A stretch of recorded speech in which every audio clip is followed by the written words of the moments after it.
Start कर रहा हूं, आप देखोगे।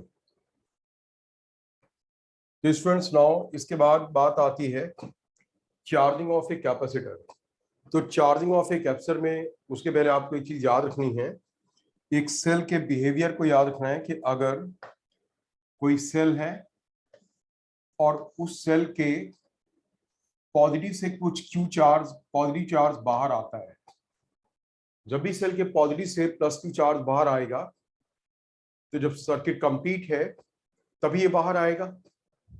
तो होगा क्या कि सेल के नेगेटिव में माइनस क्यू चार्ज डेफिनेटली पहुंचेगा, मतलब प्लस क्यू चार्ज सेल के पॉजिटिव से बाहर आया तो सर्किट कंप्लीट होगा और negative charge, plus Q charge उसके नेगेटिव टर्मिनल पे क्या होगा, वापस पहुंचेगा।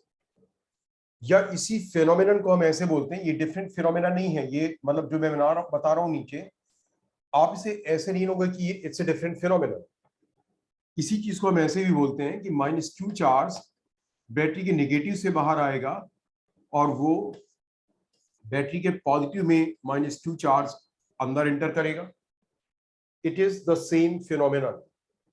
मतलब जनरली होता है कि बैटरी के नेगेटिव से इलेक्ट्रॉन्स बाहर निकल करके बैटरी के पॉजिटिव की ओर जाते हैं जब सर्किट कनेक्ट होगा, लेकिन हम उसे बोलते हैं पॉजिटिव के टर्म्स में। कैसे बोलते हैं कि पॉजिटिव से टर्मिनल से पॉजिटिव चार्ज बाहर आए, it is the same phenomenon, मतलब ये सेम चीज है।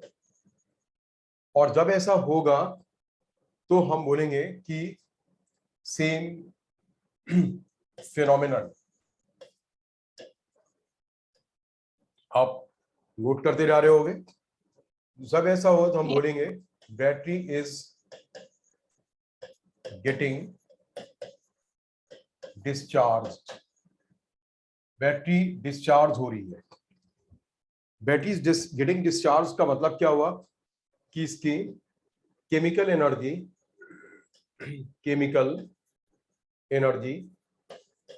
Is being converted into electrical energy. इसकी जो केमिकल एनर्जी है वो इलेक्ट्रिकल एनर्जी में कन्वर्ट हो रही है। अब अगर बैटरी का वोल्टेज V है, ठीक है ना, इसी चीज को नेचुरल फ्लो ऑफ चार्ज भी बोलते हैं। This also called what, natural, is also called natural flow of charge from a cell.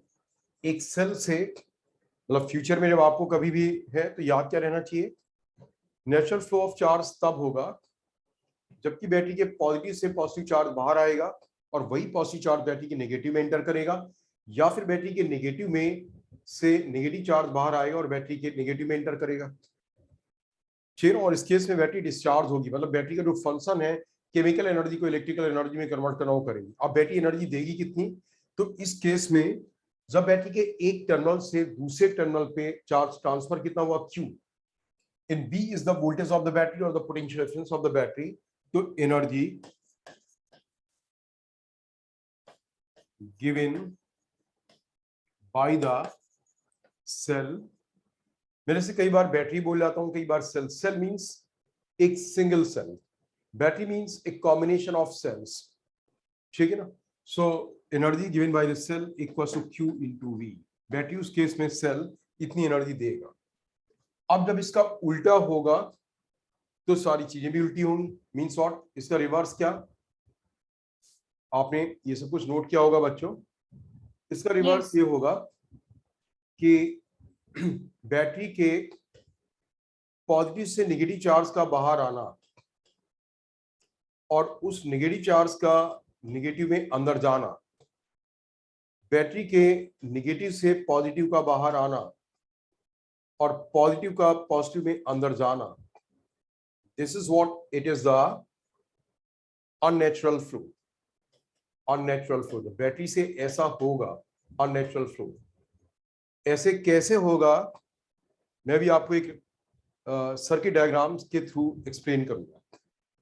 Natural flow, और नेचुरल फ्लो जब होगा तो हम बोलेंगे battery is what, it is getting discharge, battery is getting charged. जो सेल है, cell is getting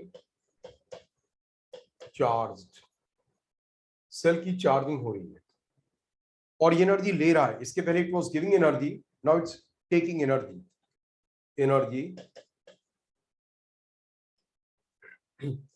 taken by it equals to QV। भाई Q charge V potential difference के थ्रू एक टर्मिनल से दूसरे टर्मिनल में गया, किस पैटर्न में गया, अननेचुरल फ्लो में गया, तो हम बोलेंगे एनर्जी कितनी ले रहा वो QV एनर्जी। एनर्जी लेने का मतलब होता है कि इतनी इलेक्ट्रिकल एनर्जी बैटरी के अंदर केमिकल एनर्जी में कन्वर्ट हो गई, तो बैटरी का केमिकल एनर्जी के फॉर्म में स्टोरेज क्या हो गया, बड़ा हो गया, वो इंक्रीज हो गया। ये बात आप समझ गए बच्चों। तो ये अभी इस चैप्टर में, इसके आगे वाले चैप्टर में ये बहुत ही यूजफुल पॉइंट्स हैं जो सेल के बारे में जो लगातार काम आएंगे, ठीक है ना। About the cell these are very important points. बच्चों आप मेरी बात समझ गए ना? यस। ठीक है। So now see what next. आपने सब कुछ नोट कर लिया। Now we are doing charging of a capacitor. So look at this.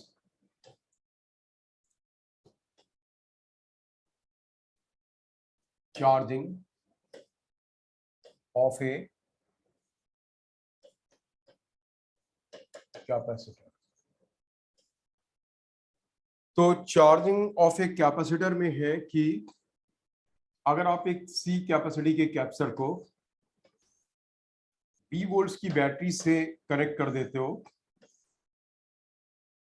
और स्विच ऑन करते हो, जैसे आप स्विच ऑन करोगे बैटरी के नेगेटिव से इलेक्ट्रॉन्स यहां आएंगे। ये प्लेट न्यूट्रल है, तो न्यूट्रल प्लेट में इस नेगेटिव चार्ज से इस ओर पॉजिटिव चार्ज इंड्यूस होगा। अगर ये -Q है तो यहाँ +Q इंड्यूस होगा, और क्योंकि प्लेट न्यूट्रल थी +Q इंड्यूस हुआ, इसका मतलब -Q चार्ज यहां से दूर चला गया होगा, तो -Q चार्ज इस टर्मिनल के पास वापस आ जाएगा। और बैटरी का रूल भी यही है कि जितना नेगेटिव चार्ज नेगेटिव से निकल रहा है उतना ही नेगेटिव चार्ज बैटरी के पॉजिटिव में आ जाएगा, और नेचुरल फ्लो हुआ। तो अब आप बोलोगे चार्ज इस तरीके से कब तक जाता रहेगा, कब तक इलेक्ट्रॉन्स जाते रहेंगे यहाँ पॉजिटिव चार्ज, और कब तक ये वापस आता रहेगा? जैसे जैसे कैप्सर के क्रॉस चार्ज का एक्यूमुलेट होता रहेगा कैप्सर के क्रॉस चार्ज, तो कैप्सर की प्लेट्स के क्रॉस पोटेंशियल डिफरेंस इंक्रीज होता रहेगा। अब सर्टेन मोमेंट पे जब इसके cross potential difference V volts हो जाएगा, तो हम बोलेंगे capacitor got fully charged. So as the charge will increase on the plates, the potential difference across the plates will increase। जैसे जैसे चार्ज बढ़ता रहेगा तो पोटेंशियल डिफरेंस भी क्या होगा, इंक्रीज होता रहेगा, ठीक है ना। अब होगा कि when potential difference across the capacitor becomes equal to the potential difference of the cell, cell के पोटेंशियल डिफरेंस की इक्वल हो जाएगा, the capacitor gets fully charged। तो जो कैप्चर होगा that gets what, fully charge. अब आप बोलोगे कैप्चर फुली चार्ज हो गया है, ठीक है, it gets fully charge, right. This is clear ना? Yes sir. अब जब कैप्चर फुली चार्ज हो गया तो इसके क्रॉस वोल्टेज कितना होगा, यू नो फॉर्मूला क्या है, C = Q/V। तो और कैप्चर की कैपेसिटी C है और इसके क्रॉस वोल्टेज V हो गया, तो कैप्चर के पास चार्ज क्या होगा, CV। दैट मींस कि अगर आप C कैपेसिटी के कैप्चर को V वोल्ट्स की बैटरी से कनेक्ट करते हो तो उसके पास जो मैक्सिमम चार्ज होगा that will become what, CV charge हो जाएगा। और उसके बाद क्या होगा, कनेक्टिंग वायर्स में चार्ज का फ्लो बंद हो जाएगा। जैसे ही आप स्विच ऑन करते हो तो कैप्चर को फुली चार्ज होने में, फुली चार्ज होने का मतलब जितना बैटरी का वोल्टेज है उतना वोल्टेज इसके क्रॉस एस्टैब्लिश होने में it hardly take some time, कुछ एक माइक्रो या मिली सेकेंड्स लगते हैं। जैसे स्विच ऑन किया immediately capacitor gets fully charge. और जब तक कैप्सूल फुली चार्ज नहीं हुआ था, मे बी वो छोटा सा पीरियड है, कुछ एक मिली सेकेंड्स का या कुछ एक माइक्रो सेकेंड्स का, जब तक वो फ्री चार्ज नहीं हुआ था तब तक कनेक्टिंग वायर्स में करंट था। जैसे ही फुली चार्ज हो गया तो कनेक्टिंग वायर्स में current will become what? Zero. So that means कि you may note the sentence that current flows in the connecting wires only till capacitor is getting charged. Current flows in the connecting wires only till capacitor is getting charged. जब तक कि capacitor charge हो रहा होगा तब तक capacitor connecting wires में current का फ्लो होगा। आप समझ गए मेरी बात? यस। अब एक चीज और देखो यहाँ पे कि हम इसमें ये देखिए कि कैपेसिटर के पास एनर्जी कितनी स्टोर हुई है। तो देखो बच्चों, कॉन्सेप्ट ये है एनर्जी का कि अगर आपके पास एक प्लस क्यू चार्ज है ना, प्लस क्यू चार्ज, और आप एक +1 कूलम चार्ज इंफिनिटी से यहां लाते हो r दूर, तो जितना वर्क करना पड़ेगा you call that is what? It is the potential at this point. उसे आप क्या बोलते हैं? इस पॉइंट का पोटेंशियल है, इलेक्ट्रिक पोटेंशियल, है ना, वो इस पॉइंट का पोटेंशियल है। जब आप यहां लाते हो तो जितना वर्क करना पड़ता that is called what? That is called potential at this point. और अगर मैं 1 कूलम को नहीं लाऊंगा तो 1 कूलम को लाने का वर्क हो गया 1/4 pi epsilon not into Q by R। अगर मैं 1 कूलम को ना ला करके मैं Q0 कूलम चार्ज को यहां पे लाऊंगा तो वर्क डन क्या होगा? Into Q0। 1 कूलम को लाने का वर्क, और अगर मैं Q0 कूलम को लाऊंगा तो इतना वर्क होगा।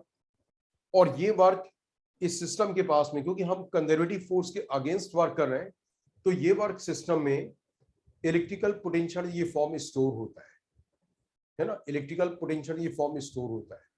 तो जब ये चार्ज Q0 यहाँ पहुंच जाता है तो अगर मैं आपसे पूछूंगी जो वर्क डन है ये सिस्टम की इलेक्ट्रिकल पोटेंशियल एनर्जी हो गई, तो ये एनर्जी कहाँ स्टोर होती है? इस चार्ज के पास, या इस चार्ज के पास, या कहीं और? तो आपको बताना होगा कि ये एनर्जी इन दोनों चार्जेस के बीच में इलेक्ट्रिक फील्ड होती है। इन दोनों चार्जेस के बीच में क्या होती है? इलेक्ट्रिक फील्ड होती है। तो ये एनर्जी इलेक्ट्रिक फील्ड के फॉर्म में प्रेजेंट होती है। मतलब जब भी किसी इलेक्ट्रिकल सिस्टम के पास कुछ इलेक्ट्रोस्टैटिक एनर्जी है तो दैट मींस कि अगर एक सिंगल चार्ज है तो उसकी अपनी इलेक्ट्रिक फील्ड होगी, 2 चार्ज हैं, 3 चार्ज हैं, उनकी कंबाइंड कुछ इलेक्ट्रिक फील्ड होगी। तो जो इलेक्ट्रोस्टैटिक एनर्जी है it is stored in the form of what? Electric field energy. मतलब स्पेस में जहां पे भी इलेक्ट्रिक फील्ड होगी उस स्पेस के वॉल्यूम में एनर्जी स्टोर होती है। ठीक है, तो यह एनर्जी वहां पे स्टोर होगी। बट इससे I wanted to clear one more concept की पॉइंट क्या हुआ कि अगर मुझे इस पॉइंट का पोटेंशियल V पता है, V कितना है? इतना है। तो अगर मैं एक Q0 चार्ज को जीरो पोटेंशियल, इंफिनिटी पे पोटेंशियल क्या है? जीरो, मैं जीरो से V पोटेंशियल तक लाता हूं तो मुझे वर्क कितना करना पड़ा? Q0 into V, Q0 into V। और जितना मुझे वर्क करना पड़ा वो वर्क सिस्टम में एनर्जी के फॉर्म में स्टोर हो रहेगा। अब आप कब सिस्टम के फॉर्म में एनर्जी के फॉर्म में स्टोर हो रहेगा और कब सिस्टम एनर्जी देगा वो भी समझ लो। आप देखो, मैं अगर पॉजिटिव चार्ज के पास में पॉजिटिव चार्ज लाऊंगा तो मुझे वर्क करना पड़ेगा और वो वर्क सिस्टम में एनर्जी के फॉर्म में स्टोर हो रहेगा। लेकिन मैं अगर पॉजिटिव चार्ज के पास में नेगेटिव चार्ज को लाता तो मुझे वर्क नहीं करना पड़ता और यहाँ पे एनर्जी स्टोर नहीं होती। सिमिलरली मैं नेगेटिव चार्ज के पास में अगर नेगेटिव चार्ज को लाऊंगा तो भी क्या होगा? एनर्जी के फॉर्म में जितना वर्क करना पड़ेगा स्टोर हो जाएगा। वही बच्चों यहाँ पे हो रहा है कि यहां से बैटरी के नेगेटिव से जैसे अब थोड़ा सा चार्ज यहां पहुंचा और वर्क कितना करना पड़ता है ये देखो, चार्ज Q, जिस चार्ज को आपको ट्रांसफर करना है Q0 इंटू वॉट? जिस पोटेंशियल डिफरेंस के थ्रू ट्रांसफर करना है। जैसे इंफिनिटी पे पोटेंशियल 0 और यहाँ V, तो हमें कितने पोटेंशियल डिफरेंस के थ्रू ट्रांसफर करना पड़ा? Q0 into V। तो this is the work done और यही एनर्जी के फॉर्म में स्टोर होता है। ठीक है ना?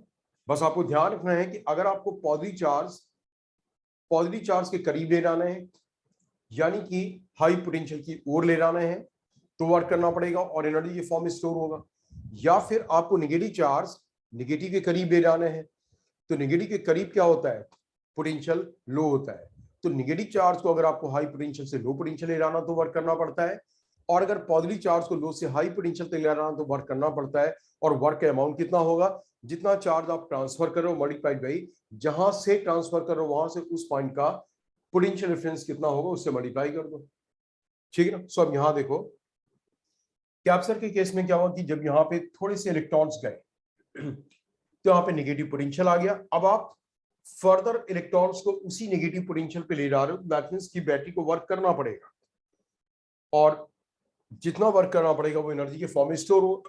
तो लेट्स फाइंड कि कैप्सर को चार्ज करने में कितना वर्क करना पड़ेगा। So we got it like what, energy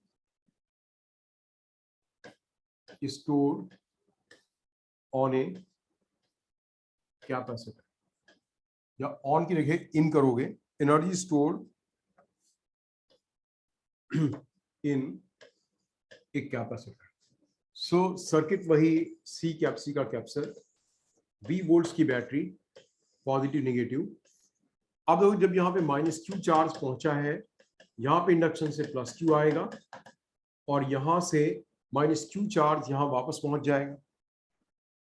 अभी कैप्सर फुली चार्ज नहीं हुआ है, मान लो अभी इसके क्रॉस वोल्टेज V नहीं हुआ है, तो और इसके क्रॉस Q चार्ज अभी पहुंच चुका है, तो इसके क्रॉस पोटेंशियल डिफरेंस V कितना होगा, V विल बी Q/C। तो अब इस पोटेंशियल पे मतलब याली प्लेट ऑलरेडी इतने नेगेटिव पोटेंशियल पे है। अब अगर मान लो कि बैटरी से फर्दर DQ चार्ज और जाएगा, तो DQ चार्ज जब इस नेगेटिव पोटेंशियल पे पहुंचेगा तो कितना वर्क करना पड़ेगा, it will be dW is equal to V into DQ। मैंने बोला ना V इंटू Q, यहाँ पे क्योंकि V वेरिएबल है, Q का फंक्शन है, जैसे Q इंक्रीज होगा V इंक्रीज होता रहेगा, इसलिए हमने एक साथ V इंटू Q नहीं किया, हमने उस पोटेंशियल पे DQ चार्ज और कैप्सर के पास पहुंचा, इतना वर्क करना पड़ा।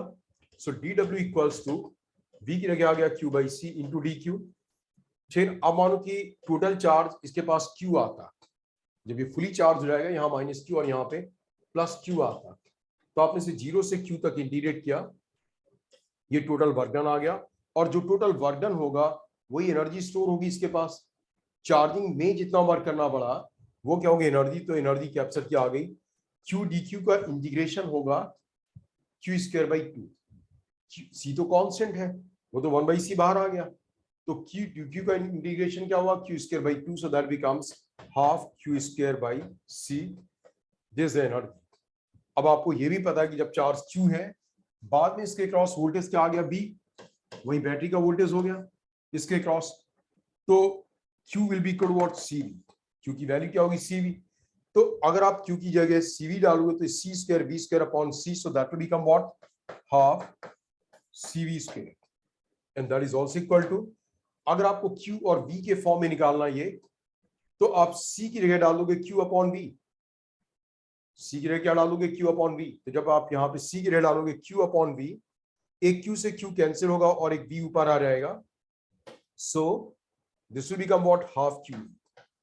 आप समझ गए ना बच्चों, C की जगह डाला Q/V, तो Q/V, V ऊपर आ गया और Q से Q कट गया, so that becomes what, half Q।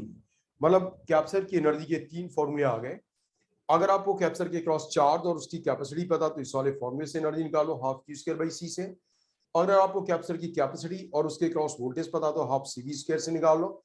और अगर आपको कैप्सर का चार्ज पता है और कैप्सर के क्रॉस कितना वोल्टेज है ये पता तो आप एनर्जी हाफ QE से निकाल लो।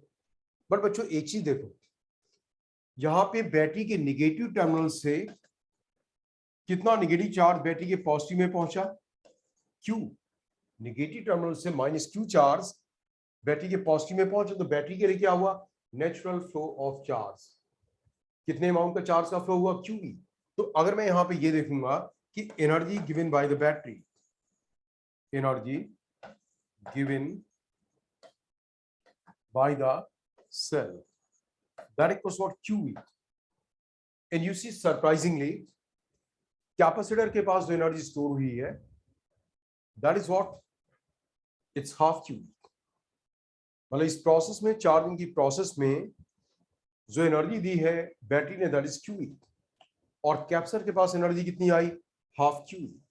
दैट मीन्स कि what half of the energy given by the, आप इसे नोट करोगे, half of the energy, half of the energy given by the battery, half of the energy given by the battery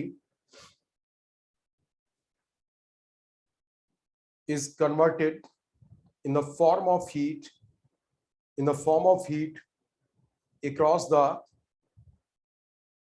connecting wires, across the connecting wires in the plates of the capacitor, in the plates of the capacitor. क्योंकि बच्चों ये देखो, जब capacitor की charging चल रही थी तो कनेक्टिंग वायर्स में करंट था, और जब भी किसी वायर में करंट का फ्लो होता है तो इलेक्ट्रॉन्स मूव करते हैं, वो इलेक्ट्रॉन्स ऑन द वे जो एटम्स उनसे टकराते हैं उससे उनकी काइनेटिक एनर्जी हीट एनर्जी में कन्वर्ट होती है। तो यहाँ पे by calculation I show you, यहाँ पे आपको पता लगा ना, आई शोन यू दैट जितनी एनर्जी बैटरी दे रही है एग्जैक्टली उसकी आधी एनर्जी कैप्चर के पास स्टोर हो जाती है, and rest half of the energy is converted into what, heat. जो आधी एनर्जी है वो हीट के फॉर्म में कन्वर्ट हो जाएगी। बच्चे बात समझ गया? यस। ठीक है ना, सुनाओ सी। सर, हाँ बोलो। sir, half energy is stored in the capacitor and half is in the heat. हाँ हाँ Okay, sir. ठीक है, आप समझ गए ना इसे। अब आप देखो, अब ये हुआ कि कैप्सूल के पास जो एनर्जी स्टोर होती है वो होती कहाँ है। Let's see that. कैप्सूल के पास जो एनर्जी स्टोर हुई, जब कैप्सूल के एक प्लेट के पास प्लस क्यू, एक प्लेट के पास माइनस क्यू, सी कैपेसिटी है और इसकी प्लेट्स के क्रॉस वी वोल्टेज आ गया, तो एनर्जी स्टोर कहाँ होती है। ये क्वेश्चन बोर्ड एग्जाम में भी पूछने वो लोग कई बार 1 मार्क में कि एनर्जी कहाँ पे स्टोर होती है, और कॉम्पिटिशन में भी पूछा गया ऑब्जेक्टिव क्वेश्चंस को। तो बच्चों ये एनर्जी कैप्सूल की plates, this is not stored on the plates of the capsule, ये कैप्सूल की प्लेट्स पे स्टोर नहीं होती है, it is stored, you will not go down, this energy is stored in the space between the plates, this energy is stored in the space between the plates in the form of electric field energy, in the form of electric field energy. अभी मैं आपको just now I show you this by calculation. Capsule के across energy है half CV square. You know कि capsule की plates के बीच में electric field uniform होती है, ई है ना, इलेक्ट्रिक फील्ड यूनिफॉर्म ई। तो हाफ सी की वैल्यू डाली A epsilon not upon D, और प्लेट्स के बीच में पोटेंशियल डिफरेंस वी है और प्लेट्स का सेपरेशन डी है, तो प्लेट का एरिया ए है, तो होगा क्या, V will be equal to what, V equals to E into D। जब इलेक्ट्रिक फील्ड यूनिफॉर्म हो तो पोटेंशियल डिफरेंस क्या होता है, ED। क्यों बच्चों? Yes sir. तो हम यहाँ पे V की जगह डालेंगे ED, सो E square into D square, ये एनर्जी हो गई। अब ये एनर्जी इलेक्ट्रिक फील्ड के फॉर्म में है, वो आपको यहाँ से दिखाई दे रहा है कि इलेक्ट्रिक फील्ड की वजह से, और इलेक्ट्रिक फील्ड कहाँ है, प्लेट्स के बीच में, यानी कि प्लेट्स के बीच में जो स्पेस है उस स्पेस में। अब आप देखो कि प्लेट्स के बीच में कितना स्पेस है, कितना वॉल्यूम है, ए एरिया है और डी सेपरेशन, तो एडी, दैट मींस कि ये energy A into D volume में। So from here we calculate the energy stored in the unit volume, energy stored in the unit volume, that will be equal to what, this will be equal to unit volume की energy u bar, जिसे कि हम energy density भी कहते हैं, energy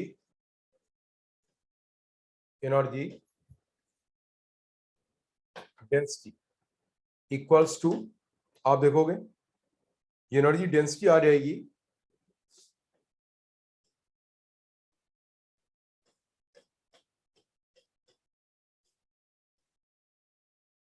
ये energy density आ जाएगी U bar equals to half A epsilon not into E square D square upon 2 और D, और इसके वॉल्यूम से डिवाइड कर दिया बिकॉज वी वांट कि हमें यूनिट वॉल्यूम की एनर्जी पता लगे, तो जो वॉल्यूम था हमने उस वॉल्यूम से डिवाइड कर दिया, है ना।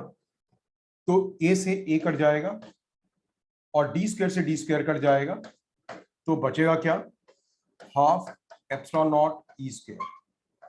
तो बच्चों आपकी लाइफ में एक नई चीज क्या आई, एक नई चीज यह आई कि जो स्पेस है, बट जहां पे भी स्पेस में इलेक्ट्रिक फील्ड E है, जैसे इलेक्ट्रिक फील्ड इंटेंसिटी E है कहीं पे यूनिफॉर्म, तो उस स्पेस के यूनिट वॉल्यूम में because of electric field how much energy stored, half epsilon not into E square. That means कि स्पेस में इलेक्ट्रिक फील्ड की प्रेजेंस एक एनर्जी की प्रेजेंस है, ठीक है ना। तो जिस स्पेस में E इलेक्ट्रिक फील्ड इंटेंसिटी, उस स्पेस के यूनिट वॉल्यूम में एनर्जी का अमाउंट कितना होगा, half epsilon naught into E square will be the amount of energy stored in that unit volume of the space. बच्चों ये समझ गया? Yes, sir. Yes, sir. क्या बोल रहे हो?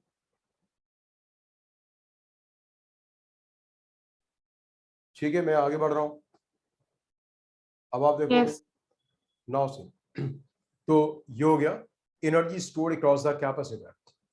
नाउ वी डू कि कैप्चर का, जैसे जब आपको लैब में जाओगे तो आपको जो कैप्चर्स मिलेंगे वो आपको कुछ स्पेसिफिक डिनोशंस के मिलेंगे, मतलब 50 माइक्रोकूलम्स का मिला, 100 माइक्रोकूलम्स का मिला, 200 माइक्रोकूलम्स का मिला, इस तरीके से मिलेंगे। फेरेड का, माइक्रोफेरेड का मिला, इस तरीके से आपको कैप्चर्स मिलेंगे, 200 माइक्रोफेरेड, 300 माइक्रोफेरेड एक्सेट्रा। बट अगर मानो कि आपको किसी डिवाइस में जो कैप्चर नीडेड है, वो लैब में जो कैप्चर्स अवेलेबल है उनमें से किसी भी माइक्रोफेरेड से मैच नहीं कर रहा है, तो आप कर क्या सकते हो, आप कई सारे कैप्चर्स को कनेक्ट करके आपस में डिजायर्ड कैपेसिटी का कैप्चर प्रोड्यूस करा सकते हो। एक प्रॉब्लम और आती कई बार कि आपका कैपेसिटर जो लैब में अवेलेबल है, मानो कि वो कैप्चर 50 वोल्ट्स वोल्टेज बियर कर सकता है, अगर आप 50 वोल्ट से ज्यादा लगाओगे तो कैप्चर जल जाएगा। और लैब में मानो कि जो वोल्टेज अवेलेबल है वो 200 वोल्ट ही अवेलेबल है, उससे नीचा नहीं अवेलेबल है, तो आप क्या करते हो कि कैप्चर्स को लगा देते हो कई सारे, जिससे कि 200 वोल्ट्स उन कैप्चर्स में डिवाइड हो रहा है, और एक कैप्चर के क्रॉस कितना है, 50 वोल्ट्स, सो दैट कि none of the capacitor will be burned. ठीक है, तो इसके लिए जरूरत क्या होती है कि कैप्चर को कॉम्बिनेशन में कनेक्ट करने की। तो जो कॉम्बिनेशंस होते हैं हमारे पास, one of the combination of the capacitors is what, series combination of the capacitors, series combination of the capacitors। तो series combination of the capacitors में बच्चों होता क्या है, जैसे एक ये कैप्चर है, एक ये है, एक ये है, एंड टू एंड कनेक्टेड है 20 वोल्ट्स की बैटरी से। इसकी कैपेसिटी C1, इसकी C2, इसकी C3। Make the figure, C1, C2, C3 और 20 वोल्ट्स की बैटरी से ये कनेक्टेड है। ठीक है ना बच्चों, फिगर बना लो।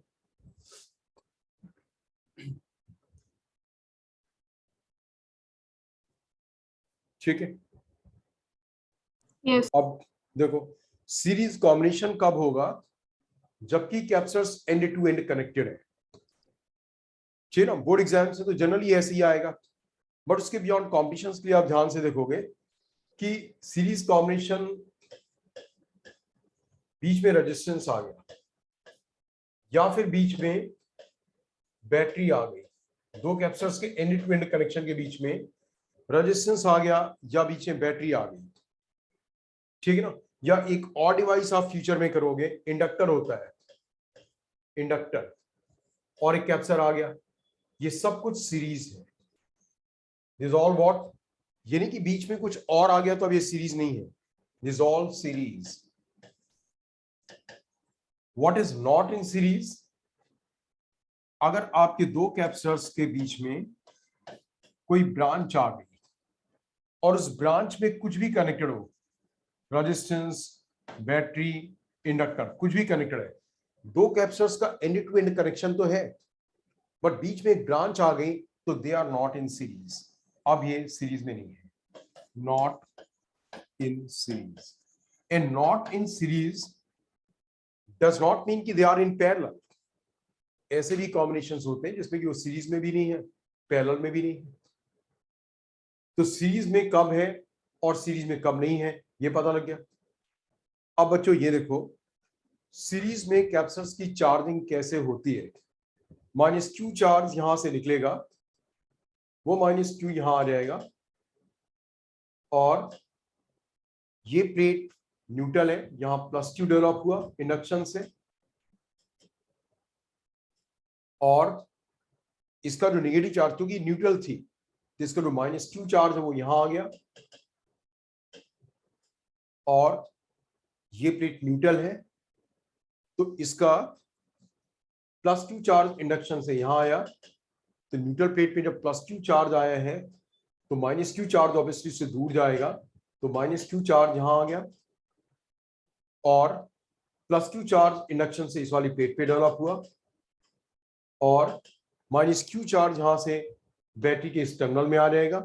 तो बैटरी का आपको लॉ भी बताया था कि एक टर्मिनल से जितना चार्ज जिस तरीके का निकलेगा, दूसरे टर्मिनल पे उतना ही चार्ज उसी तरीके का वापस जाएगा। बाय द वे, यहाँ पे बैटरी के नेगेटिव से नेगेटिव चार्ज बाहर आ रहा था, तो दैट मींस की नेचुरल फ्लो ऑफ चार्ज भी था, बैटरी ने एनर्जी भी दी होगी। बट इस प्रोसेस में आप ध्यान से देखोगे हुआ क्या, कि पहली चीज क्या हुई, all the capacitors are getting the same charge. मतलब सीरीज में जितने भी कैपेसिटर होंगे, they'll get what, they'll get the same charge. All the capacitors in series get the same charge. जैसे अब आप ये बोलो मानो कि सर इसका मतलब कि सीरीज में जितने भी कैपेसिटर्स होंगे क्या सब पे सेम चार्ज होगा? यस, क्यों, कब? अगर उनका इनिशियल चार्ज सेम था। जैसे इनिशियली जब आपने ये कैपेसिटर्स बैटरी के क्रॉस लगाए थे, सब पे चार्ज क्या था? 0। सब पे चार्ज क्या था बच्चों? 0। अब they'll get the same charge because they are in series, तो बाद में भी चार्ज क्या होगा उनका? सेम। लेकिन अगर आपने जब ये कैपेसिटर सिस्टम में लगाए थे तो तीन में से किसी एक कैपेसिटर के पास मान लो कुछ चार्ज होता,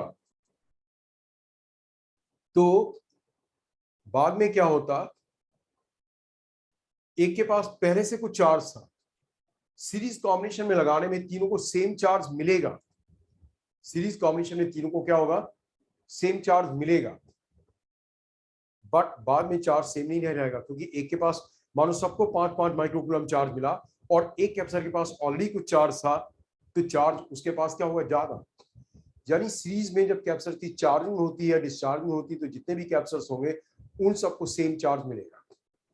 यूजुअली बोर्ड लेवल्स पे और जेई लेवल पे जो सिंपल क्वेश्चंस होते हैं उनमें क्या होता है, स्टार्टिंग में चार्ज सेम होता है, तो दैट मींस जनरली बच्चों की हैबिट क्या बढ़ जाती है कि सीरीज में जितने भी कैपेसिटर्स होंगे उन पे सेम चार्ज होगा। तो ऑलमोस्ट 99% टाइम्स ऐसा ही होगा, बट आपको चेक कर लेना चाहिए क्या उनका स्टार्टिंग का चार्ज सेम था, तब फाइनल चार्ज उनके सीरीज में क्या होगा? सेम होगा। दूसरा पॉइंट, अब आप देखो, चार्ज सबका सेम क्यू और कैपेसिटी सबकी अलग अलग है। वोल्टेज V क्या होता है? Q/C। जब चार्ज सबका सेम, कैपेसिटी अलग है, तो वोल्टेज सबके क्रॉस क्या आएगा? डिफरेंट आएगा। वोल्टेज सबके क्रॉस सेम नहीं आएगा। तो V is proportional what? 1/C। V is proportional 1/C means कि जैसे इस कैपेसिटर के क्रॉस कितना वोल्टेज आएगा? V1, इसके क्रॉस आया V1, इसके क्रॉस आया V2 और इसके क्रॉस आया V3। तो बच्चों आपने ये फिगर बनाई लिए होंगे ये, तो आप देखोगे कि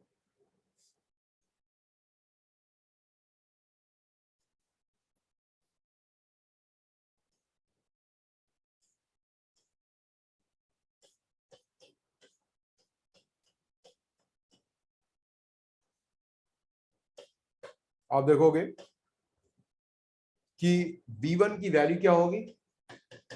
Q/C1, V2 कितना होगा और V3 कितना होगा, Q/C3। V1, V2, V3 इस तरीके से होंगे, Q/C1, Q/C2, Q/C3। So this what I told you कि किसी कैपेसिटर के क्रॉस वोल्टेज क्या होगा, उसकी कैपेसिटी के इनवर्सली प्रोपोर्शनल, मतलब अगर उसकी कैपेसिटी ज्यादा है तो उसके क्रॉस वोल्टेज क्या आएगा, कम आएगा। कैपेसिटी ज्यादा तो वोल्टेज क्या आएगा, कम वोल्टेज उसके क्रॉस आएगा। ठीक है ना। अब आप देखो कि जब ये कैपेसिटर, ये सिस्टम कैपेसिटर्स का ये सिस्टम जब फुली चार्ज हो गया, तो फुली चार्ज का मतलब ये है कि इसके क्रॉस जो वोल्टेज आ गया होगा वो V होगा। इस पूरे सिस्टम के क्रॉस जो वोल्टेज है that will be what, V।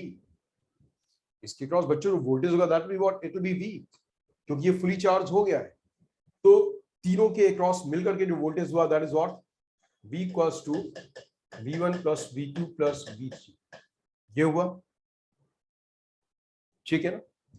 Now say I tell you one more thing, जैसे जब एक कैपेसिटर के पास, मैं ये नेक्स्ट पेज में करा रहा हूं, then will get back to this page, you'll see,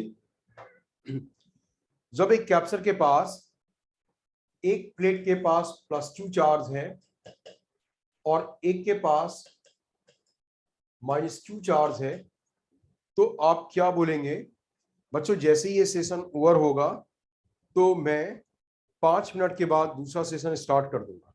ठीक है ना। आप देखो +Q -Q। अब मैं अगर आपसे पूछूंगी इस कैपेसिटर के पास कितना चार्ज है, तो आप क्या बताओगे, कितना चार्ज है बच्चों, इस कैपेसिटर के पास कितना चार्ज है, Q। मतलब ये नहीं कि आप बोलोगे 0 चार्ज +Q -Q, इसके पास चार्ज क्या, Q। बेसिकली देखो कैपेसिटर में चार्ज स्टोर करने का पर्पस क्या था, जब भी हमें सडन फ्लो ऑफ चार्ज की रिक्वायरमेंट होती है तो हम उस डिवाइस को कैपेसिटर के क्रॉस कनेक्ट कर देंगे और चार्ज का फ्लो हो जाएगा। तो आप कैसे पता करते हो कि कैपेसिटर के पास कितना चार्ज है, वो कैपेसिटर डिस्चार्ज होने तक जितने चार्ज का फ्लो कराएगा। तो अगर आप इसे शॉर्ट सर्किट कर दो तो ये -Q चार्ज यहां से आएगा और वो यहां पहुंचेगा, ये भी न्यूट्रलाइज, ये भी न्यूट्रलाइज, तो यहां पे कितने चार्ज का फ्लो मिला, Q चार्ज का फ्लो। तो this is called charge on the capacitor.